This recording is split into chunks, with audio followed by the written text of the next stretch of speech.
Penyaluran gas LPG langsung ini merupakan bentuk respon pemerintah bersama Hiswana Migas Aceh terkait banyaknya temuan penjualan gas LPG 3 kg atau gas LPG subsidi di atas harga eceran tertinggi yang sudah ditetapkan pemerintah sebesar Rp18.000. Warga mengaku kesulitan mendapat gas LPG yang sesuai dengan harga yang sudah ditetapkan. Biasanya warga membeli gas LPG 3 kg dengan harga cukup tinggi, yakni di kisaran harga Rp36.000 hingga Rp38.000 di luar pangkalan.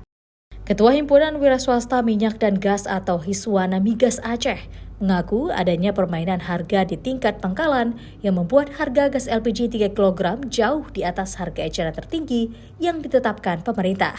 Dirinya menegaskan pangkalan yang bermain bisa mendapatkan sanksi hingga pemutusan hubungan usaha. Dalam klausul perjanjian agen dengan Pertamina sudah dicantumkan itu poin A, B, C, D sampai ke PAU, pemutusan hubungan usaha. Kalau dilihat dari data inflasi yang ada, ini untuk bahan bakar rumah tangga ini menyumbang 0,43%.